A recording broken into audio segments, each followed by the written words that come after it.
The morning I met the most powerful woman in my company. I was invisible. Not figuratively. Literally. I was the guy people walked past without remembering my name. 26 years old. 3 years into a corporate job that treated me like office furniture. If something broke, I fixed it. If a deadline was impossible, it landed on my desk. If someone needed credit, they made sure my name disappeared before the meeting started. That morning was no different.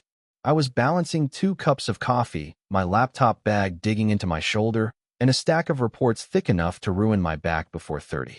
I was already running late. The elevator doors began to close. Then, a perfectly manicured hand stopped them. The doors slid open again, and she walked in. Natalie Prescott, senior executive. The woman people lowered their voices around. Vice presidents rehearsed presentations before speaking to her. Directors straightened their jackets whenever she entered a room. Rumors said she had fired an entire management team before finishing her morning coffee. She looked expensive, confident, untouchable. She barely glanced at me before turning toward the doors. Just another employee. Just another face. I expected 30 silent seconds before reaching the lobby. Instead, the entire elevator shook. Hard. The lights blinked once. Twice. Then everything stopped. Complete silence. The floor disappeared beneath us for half a second before the emergency brakes slammed into place.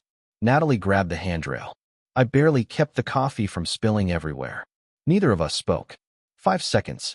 10 seconds. Then she hit the open door button. Nothing. Again. Nothing. Her jaw tightened. She pressed the emergency alarm.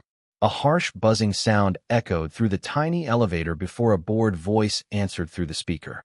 Building maintenance is aware of the issue. Please remain calm. Natalie stared at the speaker. That's your update? Static. Then silence. The line died. For the first time since she'd stepped inside. She looked nervous. Not annoyed. Not impatient. Afraid. She kept staring at the walls like they were moving closer. That's when I realized something nobody else in the company probably knew. Natalie Prescott, the woman who terrified executives, was terrified of small spaces. You okay? I asked carefully. She forced a smile. I'm fine. She wasn't. Her breathing had already changed. Short. Fast. Controlled, but only barely. I set the coffee on the floor.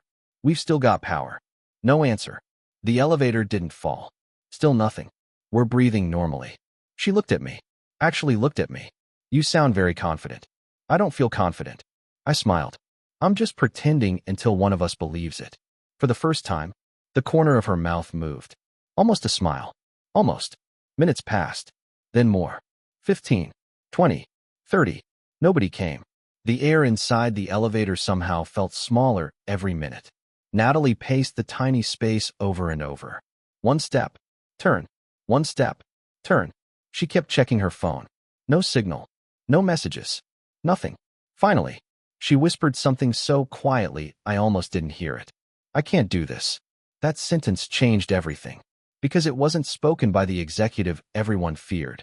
It was spoken by a frightened woman trying desperately not to panic. I sat on the floor. You know what? She looked confused. If we're going to be trapped in here, I guess we should introduce ourselves.